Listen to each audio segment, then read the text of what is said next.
Então, continuando, como eu falei para vocês, tá?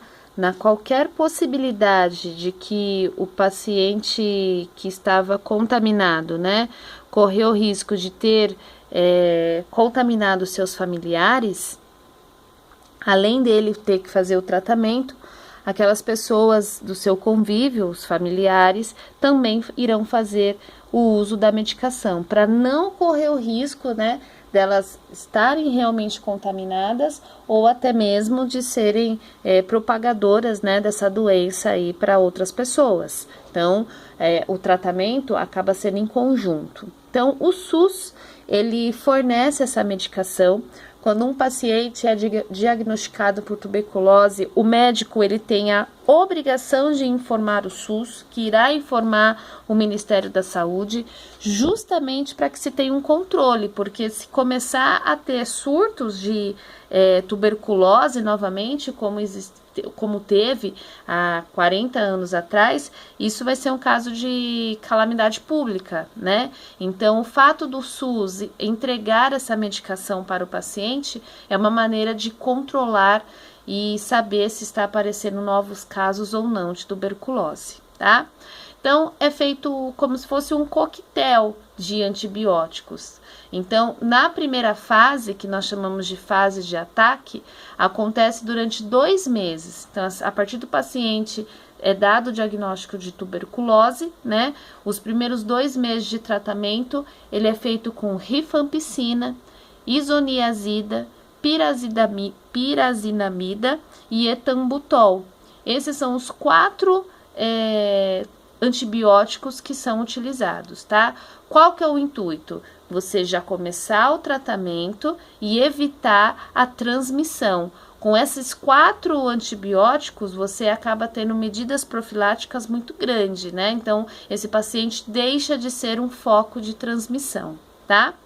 E aí, a fase de manutenção acontece por mais 4 meses. Então, você acaba aplicando, né? Administrando, porque é via oral, são comprimidos, tá? Rifampicina e isoniazida no paciente, tá? Então, aí você acaba matando realmente a Mycobacterium tuberculosis. Por que eu falo matando? Porque tuberculose tem cura. Né? Hoje em dia a gente consegue a cura da tuberculose, coisas que há 40 anos atrás a tuberculose era fatal, era muito difícil conseguir tratar o paciente, tá? Existe ainda, mas hoje não é o foco, né? Mas existia um hospital em Campos de Jordão que era para exclusivamente tratamento de paciente com tuberculose. Então, todos os pacientes, né, de São Paulo e do Rio de Janeiro que eram diagnosticados com tuberculose, eles eram encaminhados para este hospital. Por vários motivos, né? O primeiro, você acaba isolando esse paciente, e aí ele não vai ser mais uma fonte de transmissão para a população. Segundo, se eu estou concentrando a população que está contaminada num determinado local, eu consigo fazer um tratamento em massa, tá? Então, esse hospital foi referência durante anos, tá? Lá em Campos de Jordão, para tratamento de paciente com tuberculose. Tá? Hoje em dia não se faz mais assim, paciente que a não ser que ele esteja num estado muito grave, né, é lógico que ele vai ser internado, mas paciente que é diagnosticado com tuberculose consegue fazer o tratamento em casa, em isolamento, né, mas ele vai ter que fazer o uso dessa medicação. Lembrando que se esse paciente convive com outras pessoas, essas pessoas também irão fazer o tratamento da fase de ataque, tá? Que são essas 4 doses aí: rifampicina, isoniazida, pirazinamida e o etambutol. São 4 antibióticos, tá? Ela também é uma doença infecto-contagiosa. O que significa isso? Significa que uma pessoa pode transmitir para outra. Como? Através da gotícula de saliva. Esse paciente tosse muito, né? Escarra muito, é uma tosse com muito catarro, e esse paciente, ao escarrar, ao expectorar esse catarro, se outra pessoa entrar em contato com essa secreção, pode sim se contaminar. né? Então, por ser uma doença do trato respiratório, então pela própria saliva, espirro, você pode estar contaminando outras pessoas. Então, o uso de máscara, mais uma vez, né, é de extrema importância, tanto para o paciente quanto para as pessoas em volta, os cuidadores, os familiares. Então, descobriu que está com tuberculose, vai ficar em isolamento e vai usar a máscara, justamente para não correr o risco de contaminar outras pessoas, tá? A ideia de não compartilhar os utensílios continua. Então, eu não posso, paciente com tuberculose, eu não posso compartilhar os talheres, copo, prato, escova de dente, toalha de banho, né, toalha de rosto, tudo que possa conter partículas de saliva ou secreção pulmonar, que é o catarro, corre o risco de contaminar outras pessoas, tá? Então, tratar os pacientes é uma excelente profilaxia. Eu tratando o paciente, esse paciente obtém a cura e não vai mais transmitir essa doença, essa bactéria, né? E também existe vacina contra a tuberculose, que é a BCG, que ela é aplicada, né, a partir dos primeiros 30 dias de vida, o bebê, ele toma essa vacina, né? É uma vacina que é aplicada, injetável, e é essa marquinha que todo mundo apresenta aí no braço direito. Quando o bebê toma essa vacina, é dose única, né? Não há necessidade, vamos voltar lá no calendário, não há necessidade de outras doses. Então, ó, é a primeira vacina que o bebê toma. Geralmente toma-se até dentro do hospital, mas caso o hospital não tenha, o hospital vai encaminhar essa criança para o posto de saúde e nos primeiros 30 dias de vida, essa criança obrigatoriamente tem que fazer o uso dessa vacina, tá? Por quê? Essa vacina vai proteger a criança contra a tuberculose, né? A melhor maneira de você não desenvolver a doença é você tomando a vacina, é a melhor profilaxia que tem. Vamos criar anticorpos, vamos criar imunidade, porque caso eu entre em contato com essa bactéria, Mycobacterium tuberculosis, eu já tenha anticorpos produzidos, tá? Essa marquinha que nós temos aí no braço direito, ela é chamada de cicatriz vacinal.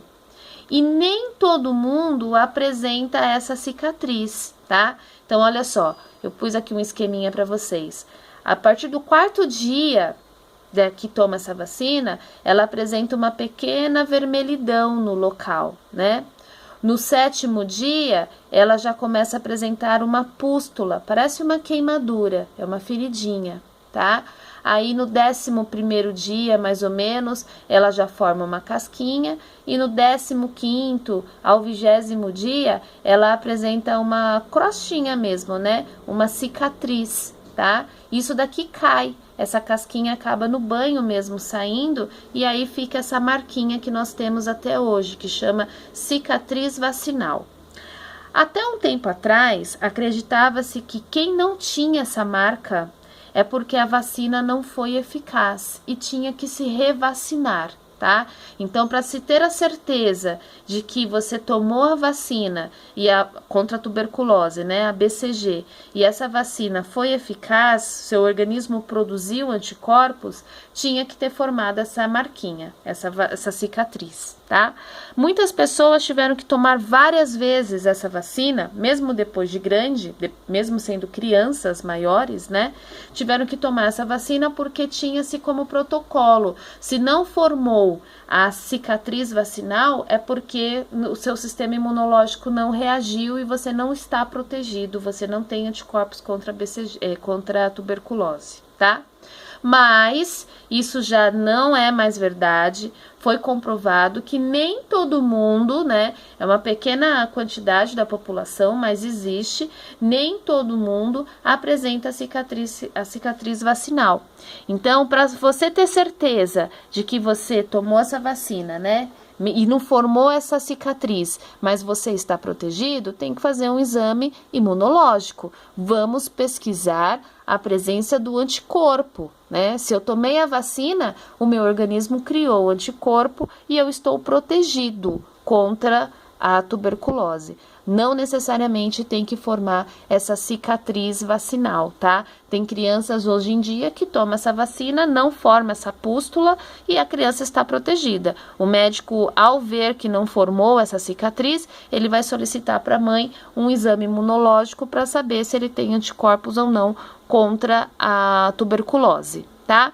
Se der negativo, realmente, se não tiver a presença dos anticorpos, aí revacina essa criança, mas geralmente tem. Tá? Então, essa cicatriz vacinal hoje em dia já não é mais considerado obrigatório formar essa cicatriz para comprovar a eficácia da vacina BCG. Tudo bem? Esse era o assunto que eu queria abordar com vocês hoje. Então, nós vimos aí 3 bactérias, né? A Mycobacterium tuberculose, que ela é o agente patológico da tuberculose, e é extremamente importante que vocês saibam que ela não se faz coloração de Gram com ela, né? Porque a parede que envolve essa bactéria, ela é extremamente resistente, eu não consigo fazer essa técnica. Se eu não tivesse informação, ao olhar uma lâmina, eu falo que ela é Gram negativa, porque foi corada de vermelho. Mas, na verdade, pelas características dessa parede, ela é considerada uma bactéria Gram positiva, tá? Se não fosse essa membrana de proteção, ela ficaria coradinha de azul. Mas essa membrana de proteção me impede de fazer a coloração de Gram. Eu tenho que fazer outra técnica, que é a de Ziel-Nielsen. Tudo bem? E nós vimos também, então, né, a Haemophilus influenza e a Streptococcus pneumoniae, que são as 2 principais bactérias responsáveis pelo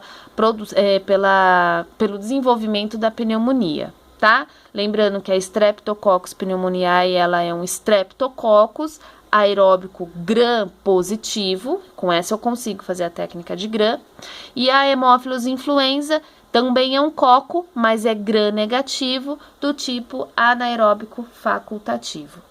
Independente de qual for a patologia, né, pneumonia ou tuberculose, o tratamento é feito com antibióticos. E cada patologia apresenta uma terapia medicamentosa, porque nós estamos falando de bactérias diferentes. Não adianta eu pegar a amoxicilina e administrar num paciente com tuberculose, né? Tá errado.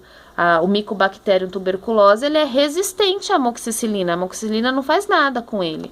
E não adianta eu também ter um paciente com pneumonia e querer administrar rifampicina. A rifampicina, ela é específica para paciente com tuberculose, tá? Por quê? Porque a rifampicina, ela apresenta eficácia contra a Mycobacterium tuberculosis. Essa bactéria, ela é sensível à rifampicina, por exemplo.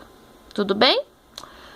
Era isso que eu queria passar para vocês. Caso vocês tenham dúvida, é só me chamar no grupo ou deixa a pergunta lá na plataforma que eu respondo para vocês e a gente vai conversando sobre, certo? Obrigada, turminha. Até mais. Tchau.